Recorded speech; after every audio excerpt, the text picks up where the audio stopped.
aniga maalinta kursiga oo i dhaafay waa markaan maxkamad aaday. kiiska maxkamadda waa kiis la igeliyey oo cidda igelisayna ay tahay ciddii aanan ka filaynin inay igeliso. talada maxkamadda inaan aado madaxweyne Farmaajo ay ula taliyey. maxkamadda go'aankeeda markuu soo baxayna intuusan soo bixin gudoomiyaha maxkamadda labadii habeen u dambeysay madaxweyne Farmaajo kulmayeen oo sheekaysanayeen. anigana lama joogin. labadii kulan hore waa la joogay, labadii kulan dambe lama joogin. hal eray un baan ku iroon. Soomaalida ay la dhaqmi jirteen kama mid yihiin ku ir. meelaan xafiiskaaga ahayn haddaan ku kulmi lahayna si kalaan kula hadli lahaa. haddii adiga aadan official ahaan lahayna tallaabaan ka qaadi lahaa. sida ugu sahlan meetingkeena wuu xirmay. waadna mahadsantahay. wadhahay Fahad dhibaatadiisa dhicin, waxbaha walwalin, waxbaha dhibaato geysanin, tartiib hawsha annaga xalinayna. awoodii intaa la ekay oo xildhibaano 275 ah iyo senataro 54 aad gacanta kula jirtay kursigaagii baad ka weyday maxaa sababa? sheeko aad iyo aad u fiican waa horta. kursigii shubanka soo kursigii shubanka loo bixiyay miya? yaan shumin baa la wada shumeeya. ani waxaan isleeyahay waa haddaan boobsiiye waa 4 angal. angalka koowaad waxaa waaye ilaa 3 dowladood ajnabi ah baa kursigaas ka aragtay khatar ilaa hadda anigu aanan garanayn waxay ka arkayeen. gudoomiye ku-xigeen baad u socotay. gudoomiye ku-xigeenka walba on reerka nagan baa iska biyeysan lahay meedaa wax weyna madaxweynaha ku dhismi lahaa. madaxweynahaas waa taasoo mid kale. 3 dowladood qaar lacag bay bixiyeen oo dowlad arbeed. waa imaaraad ma dhahayd? 6 dib waa taqaanaan hadda magaceeda maxaa ku falayaa 6 milyan oo dollar ay ku bixisay. lacagtaas 4 milyan oo ka midana roob laa qaatay. waa ku faraxsanaya kursigay inuu ku noolaado nin Soomaaliya oo duba iskaga noolaanayo isaga noolaado. inta kalena guddiga doorashada iyo qolyo kaloo hadda meelaha ka qaylqayliya oo dadka maagmaaga oo waxyaaba anshax darraa ku hadla kuwaasaa qaybsaday iyo kuwo kaloo hadda maalmaha wax qorqoraay. qolada labaadna waa mukhaabaraadkii hore Kenya iyo Uhuru xilligiisii oo dagaalkii waagii ka dhashay qaybtiisii aniga igu soo raacday oo hadda guriga Rablo uu ka degan yahay Nairobi. Uhuru Kenyatta siiyey oo dejiyey oo lacag uu siiyey ku gatay. carruurta abtiga u ahay Hob 86 inay guri ka degan yihiin oo ku faraxsanahay weliba ha u macaanaato wax dhibaato kama qabo. dowladaha 3 ku sheegay mid ka mid ah nin madaxa oo sirdoonkooda ka tirsan xafiiskayga igu yimid. waxa igu dhacayo ii sheegay sida ii sheegeen u dhaceen. wuxuu igu yiri waxaan ka rabnaa 2 qodob madaxweyne Farmaajo inaa ka harto. si babliga inaa uga harto, si qarsoodi inaa uga harto, jooskeeda adaan ku siinaynaa. macnaheedu waxaa waaye ama mucaarad ama khiyaan haddii luqadda qalalan lagu sheego. 2 madaxweynaha iman doona adiga iyo tiimkaagaba oon Farmaajo ahayn adiga soo jeedi waana kula dhisaynaa.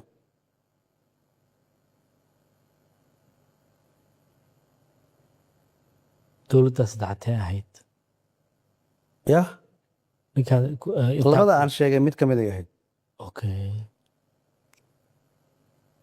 qodobka 3 haddaa yeeli weyso adigana xildhibaan ma noqonaysa. madaxweyne Farmaajona madaxweyne ma noqonayo, ma soo laabanayo. labadaas kala dooro. nin weyna oo madaxa buu ahaa. diblomaasiyaddana xuduud aadan dhaafi karin baa jirta. hal eray un baan ku iroon. Soomaalida ay la dhaqmi jirteen kama mid yihiin ku ir. meelaan xafiiskaaga ahayn haddaan ku kulmi lahayna si kalaan kula hadli lahaa. haddii adiga aadan official ahaan lahayna tallaabaan ka qaadi lahaa. sida ugu sahlan meetingkeena wuu xirmay. waadna mahadsantahay. sidaasaan madaxweyne Farmaajo ugu sheegay. markaan shir ka soo baxaan u sheegay intii ay ii sheegeenna waa igu dhacday. taas waa qodob. taa qodob waa qodobka labaad waxaa waaye waa run xildhibaano fara badan oo baarlamaanka soo baxayay maa sabab u ahaa oo siyaabo kala duwan aan u caawinayo oo tiradooda aad u badan tahay oo kulligood baarlamaanka ku jira iyagoo abaal liiga haya. siyaasadda cashirada laga baranayo waxaa ka mid ah marka adiga wax doonayso waa inay cid kuu doonto aad hesho. adiga waxaa ma doonin karto. marka kursiga waa la ila dagaalamayay laakiin dadkii ii doonayay shaqo ma qabanaynin. kursi waa laysu doonaa. gabadh markaa guursanaysa waa in laguu doono. aad iyo aad aduu inaad gurigii iyo alaabtii iyo wixii waa ku filan tahay laakiin waa in dadku garab socdaan. hortalka aaway baa lagu dhahayaa. dagaalkii igu socday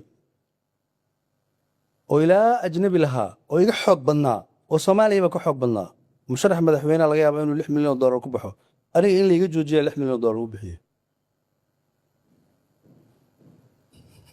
dagaalkaas la igu soo qaadayna wuxuu ka dhalanayay uun wada shaqaynteenii oo aan diiday waxyaabo fara badan oo dalka maslaxadiisa ka soo horjeeday. runtiina markaan hadda raba in hadal meeshaas aan idiin dhexgeliyo taliyaal fara badan qaranka soo maray oo nabad sugid soo qabtay. taliyaha keliya waxaan ahay haddeertaan kulli inta soo marta meel adduunyada ka mida diyaaraddu raaci karin ma jiro. hadda wadamo fara badan baa ilaa haddeertaan colaadii ii qaba. wax shaksi oo anigaan ka hadlayana ma jiro wax shaksi oo reerkaygaan ka hadlayna ma jiro. hadda ii qabaan colaadii qaarkood. waxay igu qabaanna waa un wax aan dan guud aan kusoo dirirnay iyo maslaxa guud oo soomaaliya leeda aan kusoo dirin waa u nuglaan karay. ilaahayna ma raba inaan ajnabi saas ugu nuglaado. ilaahayna hayga ilaaliyo. qodobka saddexaad waxaa waaye xagga diinta aan idinla aadaya. qofka bini aadanka mararka qaar wuxuu u baahan yahay cashar rabbaaniya in la siiyo. ninkii 200 xildhibaan ku dhawaad wax ka keenayay garaangal u lahaa kiis inuu keensan waayo laftigeeda cashar waaye. casharka labaad waxaa waaye dadka siyaasadda ku jira marka ay baahan yihiin laba nooc waaye. kuwa waxaa jira markay ku baahdaan taleefanka dabka kaa ridaaya oo hadal kugu macan yaha ku dhahaya oo kuu jilba jabsanaya oo ninkii aad islayseen baan ahaynba. aniga by nature waxaan kari waayay xoogaa yar qabkayga intaan dhimo baryootan yar aan galo adalow kursigaa lai daayo madaxweynaha waa ka tashanaynaa baryootan run iyo been dabeecaddiiba waxaasna sharafteedana ma ahayn karaamadeedana ma ahayn. maybe haddaan yara barbaryootami lahaa oo aan waxyaaba sheegi lahaa xataa oo khiyaano aan ku dhex dari lahaa qaar baa igu dhahay warniyo haddaad anaga noo sheegi lahayd adaan si uu noola lahadleed. warniyo aniga meel baan joogay meel kale inaan u dhaqaaqana diyaar umahay khiyaano inaan sameeyana diyaar umihi wixii ugu dhacay hay ugu dhacaan gadaasheedaan noolaan doonaa. marka intaasba way isbiirsatay. kursiga marka la joojiyey muddaa dagaalkiisu socday waxaana jirtay xitaa in maxkamad aad u dirteen kursiga. arrintaana bal nooga sheekay iyada iyo mu'amaraadkii ku gadaanaa. literally waxaan dhab ahaan markii loo sheego qodob kaloo fiicana meeshaas ku jira oo casharadiis sii soconaya ah. aniga maalinta kursiga oo i dhaafay waa markaan maxkamad aaday. safaaradaha reer galbeedka magaaladan joogo o dhan safiiradooda ay la soo hadlaya oo dhahay fahad dhibaatadiisa dhicin waxbaha walwalin waxbaha dhibaato geysanin tartiib hawsha annaga xalinayna sidii 3 kursi oo baydhabo aan u xalinay tanna waa xalinaynaa. safiirada reer galbeedka oo aan telefoon iisoo dirin kuma jiro. maalinta aan maxkamadda aaday horta maalintaas anaa gacanteeda kursiga isku dhaafiyey. maalintaas sidee talada maxkamadda inaan aado madaxweyne farmaajo ay ula taliyey. maxkamadda go-aankeeda markuu soo baxayna intuusan soo bixin gudoomiyaha maxkamadda 2 habeenoo u dambeysay madaxweyne farmaajo kulmayeen oo sheekaysanayeen. anigana lama joogin. 2 kulanoo hore waa la joogay 2 kulanoo dambe lama joogin. markii go-aankii maxkamadda soo baxayna xiriirka shakhsiga ah ee gudoomiyihii maxkamadda sare iyo madaxweyne farmaajo ma halaabin. warqadda subaxay soo baxaysa galabkeedii waa shiraaya. ani markaan arkay go-aankii maxkamadda ay soo baxday 2 tallaabaan qaaday. tallaabadii koowaad waxay ahayd nafsiyan inaan aqbalo go-aanka go-aanka kursigaas inuu iga dhintay inaan aqbalo. qof damba telefoon inta u diray kursi kalama hadlin. 2 saddexdii garsoore waxaan ka xasuustaa gudoomiyaha maxkamadda sare baashe iyo saalax dhiblaawe. ninkii saddexaad magaciisa ma xasuusta, cabdicasiis min allahan malaynaa inaan aqaani ma ahayn. ee jubbaland oo ahaa haa labadooda waxaan hayay teleefanadooda, waxaan hayay saalax iyo gudoomiyaha. warqadiina waa u diray, textina waa u qoray, aan ku leeyahay go-aankiini waan aqbalay, waana u hoggaansamay, garsooraha kalena iga gaarsiiyey intaas. Aye. telefonkiisa ma haya. saddexdooda garsoorayaashii ku qornaa kiiska inay galaan gudoomiyaha horta bedelaya. garsoorayaal baa la keenaa, kiiska inay galaan baa la dhameeyaa. markay kiiska geli rabaan oo shaqada geli rabaan gudoomiyaha bedelaya. waxaan maqlayaa in la bedelay, haddana 3 kale la magacaabaya waa la bedelayaa.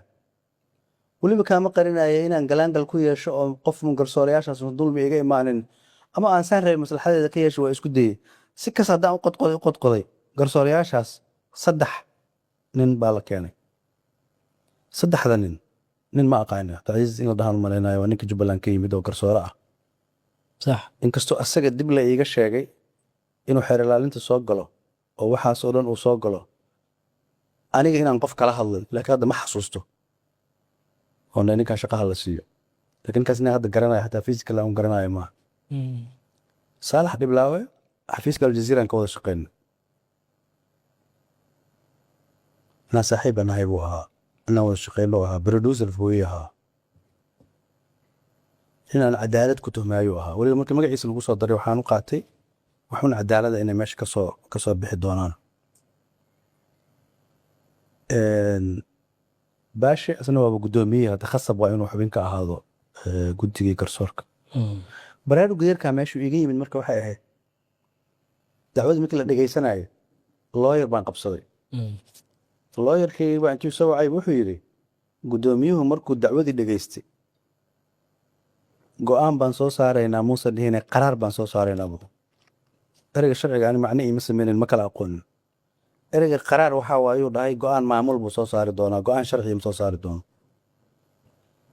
maxkamadda marka ilaa hadda ani hal shay un baan kula yaabaa. waxaan kula yaaba waxaa waaye waxay yidhaahdeen waa naloo soo dacwoon karaa. u fiirsa hadalkaas. weliba gudoomiyaha afkiisa ka yidhi. haddana waxay yidhaahdeen kiiskan ma gelayno. ma gelaynay soo saareen mugta. ikhtisaas uma lihin ikhtisaas uma lihin. haddaadan gelaynin maxaa u qabatay? maxaa u tiri fiid ana laiga soo dacwoon karaa? ugu dambeyntii waxaa maxkamadda u fiicnayd inay iga xukunto oo tirahdo kursigan ha lagu laabto. sheekada ugu qosolka badan baa marka idiin sheegaa. baladweyne maalinta kursigaas lagu dooranayo maalintaas 6 xildhibaan baa la doortay. 6 xildhibaan baa la doortay.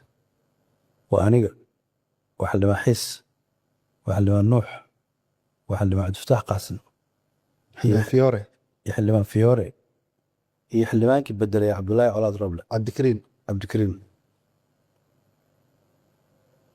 wax markii buuqa taagnaa haddaan sheegi lahaa qalalaasaheeda aanan la xallin karin, xildhibaanadaasna aan uga turay baan galabta kuu sheegaya. wallaahi alcadiim ayagaan u turaayay. mar baan damcay si daacadda soo istaago inaan warqad inaan ku qoran sheego, mar baan damcay dacwada kiiskeeda inaan ku daro. laakiin waxaan is yidhi adaa dhibana ah, dadka kale dadkaa kale u dhibaateynaysa, adiga wax lagu jeedana waa ogtahay. 6daas xildhibaan magacyadooda kuu tiriyey ergadeyda u codaysa kulligood. ma rumaysan kartaa? ergadaa qaldantay ma ahan, ergada cadaalad darro lagu qaybsaday ma ahan, qabiilkii baa la dulmiyey ma ahan. marka beesha reer xasan oo aan ka dhashay horta 7 xildhibaan aan ku leenahay baarlamaanka. marka ma ogeed inay ergada codaynayso? haa waa ogaa, laakiin anu shaqadeeda maxaa iga galay? guddiga shaqada u taallaa. dadka aniga dhahayo kursigaaga cadaalad ma ahayn 6 kursi oo ergadeeda u codaysay ansixiyeen. maya marka ay ergadaada codaynayso ma raalli baad ka ahayd adiga maya lagama sheegin maan lagala tashan, waa baxay. Ergadiiba xataa igu qabsatay oo tiri walaal anaga helimaan kugu codaynayna maxay tahay dadkaan aan naga dhalan oo na dul saarayo. Maxaa kaloo lagu sameeyey boobsiis. nin baa la soo gelin lahaa waa la codeeyey waa lagu dhawaaqay leeyahay. 6dii xildhibaan ee ergadii reer xasan u codaysay shahaadooyinkay qaateen waana ansax alda. kaygina waxa la dhahay waa xaq darro, waa nool yihiin raggii. hadda waxaan u sheegayaa wixiiba waa dhammaadeen 14 abriil la gaaray. nacaf iyo calaf waxay kula haayeen waa ka cuneen. maseejyada maxay kaaga soo jawaabeen aad u dirtay saalax dhiblaawe iyo baashi midna ima soo jawaabin, labadooda ima soo jawaabin, xitaa waa helnay iyo waa okay iyo mahadsantahay ima leh. midna ima dhihin. sidaa darteed marka kiiska maxkamadda waa kiis la igeliyey oo cidda igelisayna ay tahay ciddii aanan ka filaynin inay geliso. haddaan si kale u dhaho Ah, kursiga cadowna waa soo daayaan. waxaan ku iri kursiga waa lasu soo duulay lamana difaacin. inaan galana khaladay ahayd. marka haddaad ogeyd madaxweyne farmaajo saad hadda ku eedaynayso inuusan kursigaaga u hiilin kiis maxkamadeedna ku geliyey maxaa teendhada ugu raacdood weli usii daba socotay waxaa ilaashanayay gartaas qofna igama dhegaysteen, qofna igama rumaysteen. markuu ka dhargay buu banaanka uga dhacay. dowladdii maxamed siyaad barre waxaa la yidhi nin siduu dowladda ula shaqeynaya markii 88 la joogo mucaarad noqdo. marka nin qaraabadiisa oo weligiis mucaarad ahaa baa loo sheegay. aye. wakaa mucaaradnimadiisu akhtuf waayuu dhah. markuu dhargay buu dibiray. Had. marka maalinta haddaan hadal yar dhihi lahaa waxaa lii qaadan lahaa nin dibiray tu dowladnimada ka dhargay iska hadlaya. laakiin waxaan go'aansaday ilaa madaxweynaha ama ha soo noqdo ama yuusan soo noqonine doorashadu dhinac u dhacayso inaan waxaana ka hadlin doorashadana dhammeeyo.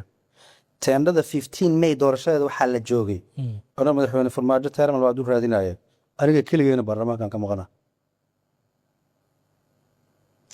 intii aad markii laba tegay intii aad doodaha siyaasiga ku jirteen oo yar ka hor aad nooga sheekeynaysay oo qodobo waaweyn oo masiiri aad ka doodeen marna ma ku soo qaaday kursigayga mu'aamarooyinkii la igu hayay qaybaad ka ahayd maxkamadda markaad ii diraysayna waad ogeyd in saalax iyo ninkii kale odayga ii sheeg magaciisa baashe in go-aankoodu sidaa noqon doono.